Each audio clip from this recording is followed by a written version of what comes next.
but it means to run, which just implies that this is a faster dance than the Allemande.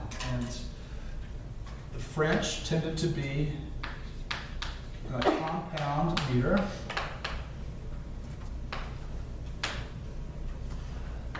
The Italian version was even faster than the French.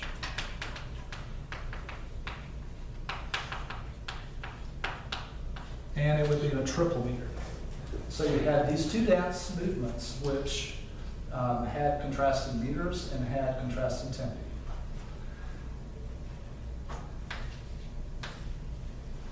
All right, the third movement was the slowest movement. And it was a Spanish dance called sarabande. And this also was in triple. Whereas the courante would very often feature imitation, would be polyphonic, the sarabande was the most homophonic of all the dances. So top line melody.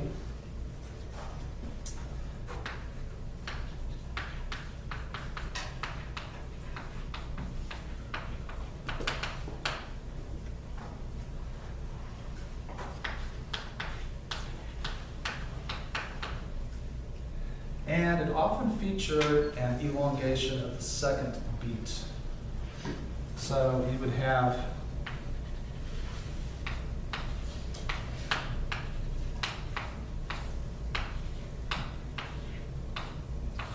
that kind of pattern where the second beat would have a longer note value on it. And that is the sarabande. Then, what typically would occur, and Bach wrote different types of suites. So for keyboard, he wrote 6 French suites and 6 English suites.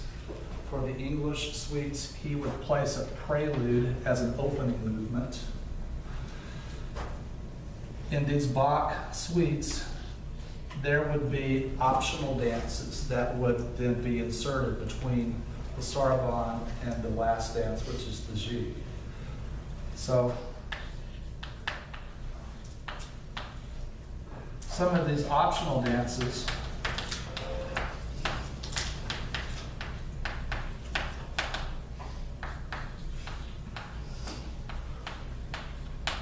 are the bourrée, the gavotte. There's all different types of dances. One of them was a minuet, which is then the specific dance that then was retained in the classical symphony. So that came from these dances. And you would see Bach writing Minuet 1 and Minuet 2, and then there would be a da capo at the end of Minuet 2, and that's directly what then developed into the third movement of the classical symphony. So that's where that came from.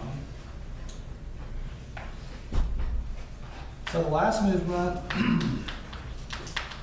is a jig. This is an Irish dance. It was the fastest. And it would be in a compound meter.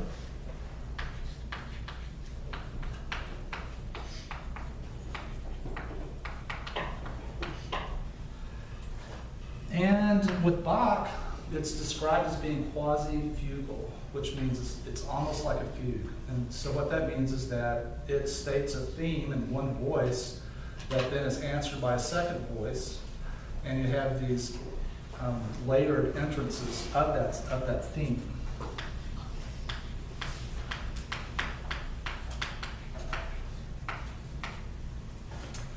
All right, so this is a really important type of music that evolved during the Baroque period.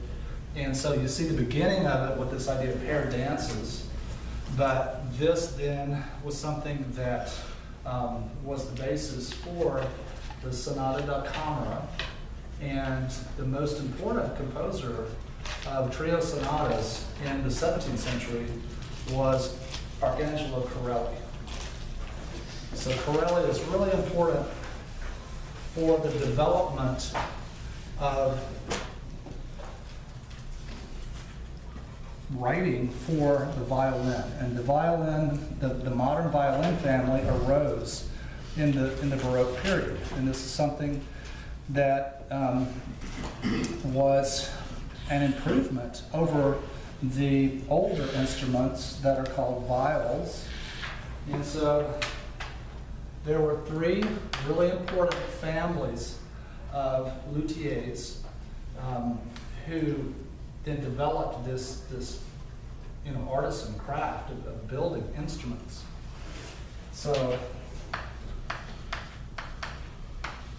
these instruments now are extremely valuable, and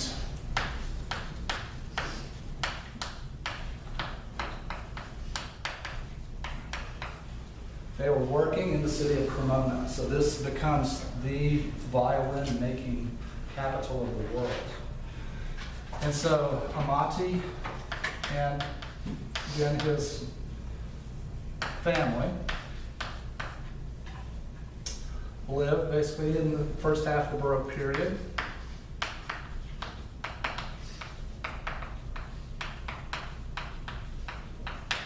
Antonio Stradivari, everyone knows his name. So he was working in the middle part of the Baroque.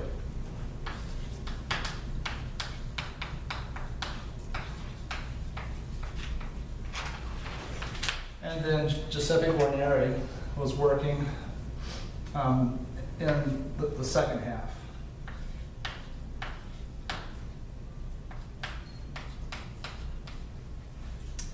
And so they established the characteristics of this new instrument, and I'll give you just some basic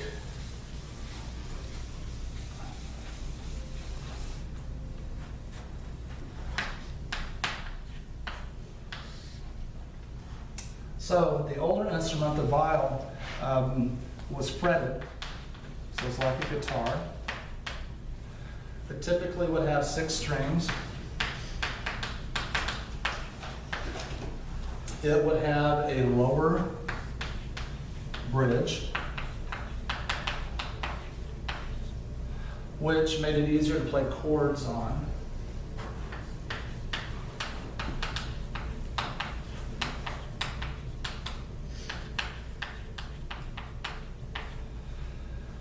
And just looking at the instruments, they had sloping shoulders.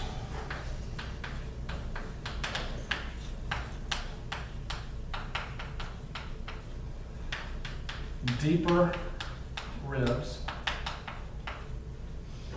They featured C holes instead of F holes. And in general, they just weren't as brilliant sounding as the modern instrument.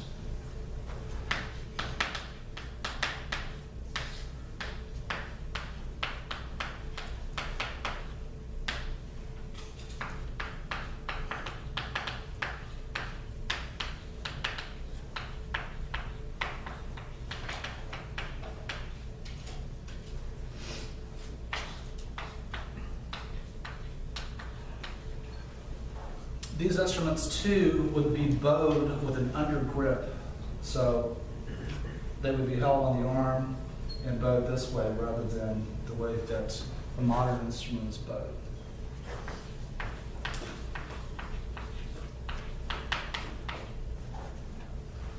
So we have the development of this instrument in the Baroque, and Corelli is the composer who then helped to realize the potential of the superiority of this new instrument, and who wrote this great body of literature that primarily has to do with chamber music.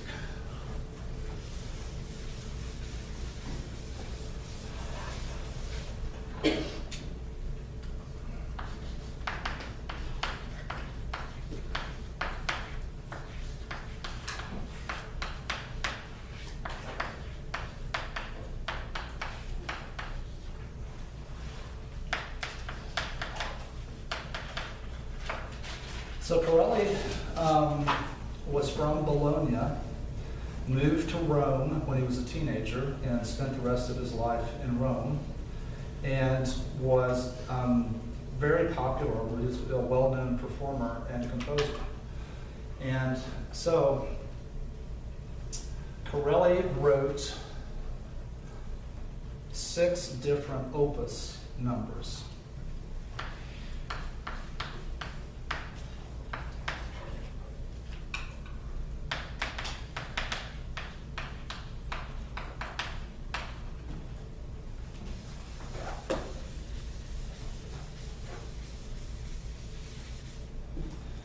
And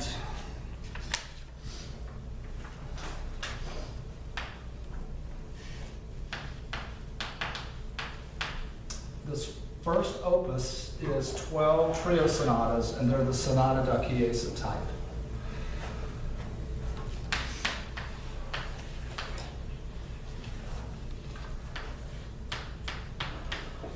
So when you look at the score, you'll see that there are 2 violin parts, and the violin parts are equal, and then you have figure bass. So 4 players.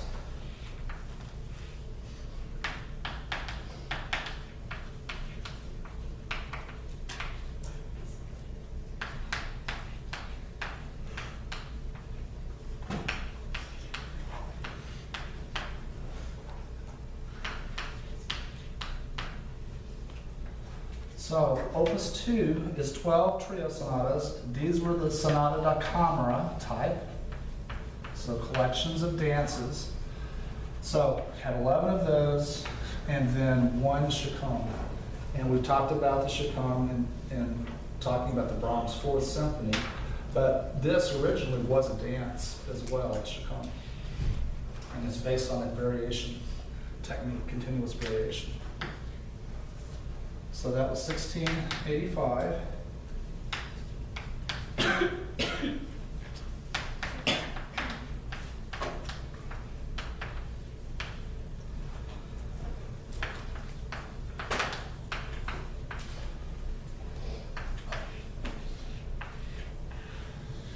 So we're going to look at one of the trio sonatas. That's from Opus 3. We're going to look at Opus 3, number 7. And so it was published in 1689. And these are all sonata da chiesa. So the sonata da chiesa are the odd number opus.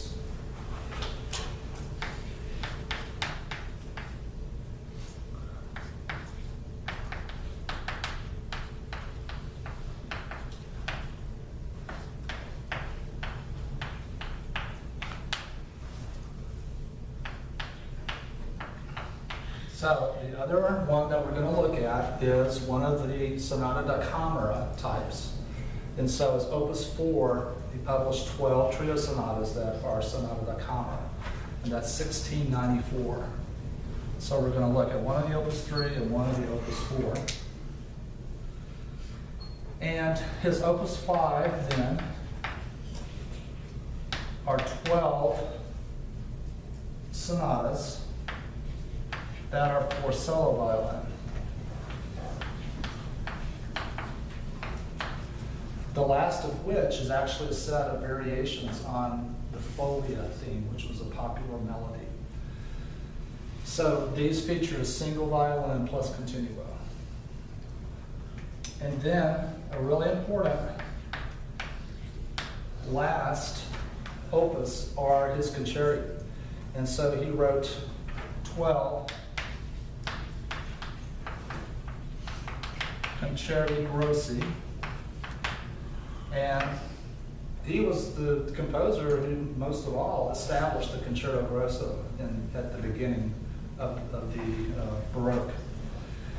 And so these are from 1714, the concerto grosso, around 1700 for the solo violin sonatas. And so that's it for Corelli's output. So he was just writing instrumental music, and that is something that's unusual for an Italian because opera was so popular. But some have said that he transferred that Italian gift for vocal writing to the violin. And so what I want to do is talk about some of the characteristics of Corelli.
So he was one of the composers who established this principle of tonal architecture, and specifically the use of binary form.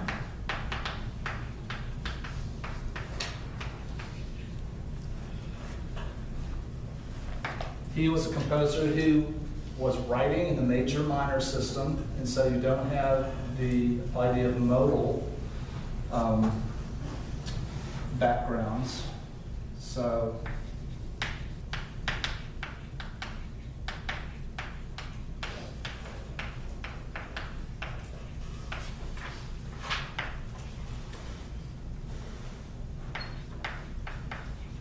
he established the idea of sequences, so taking the melodic idea and presenting it on different pitch levels as a basic articulation device, a way of elaborating on a theme.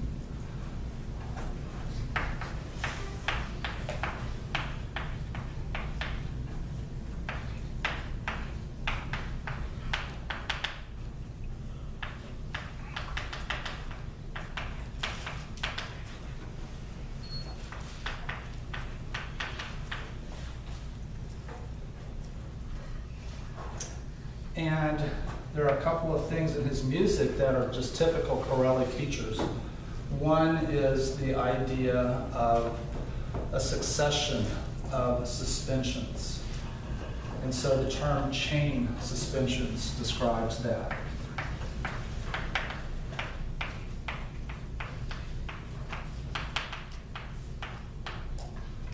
So if you have a pattern that goes like this, so you have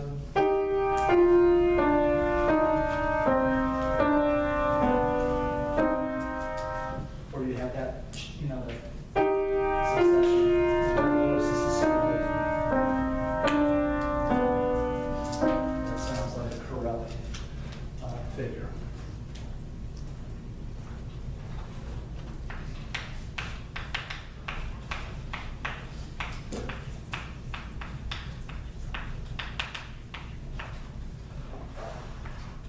Another characteristic is the use of what are called Phrygian cadences.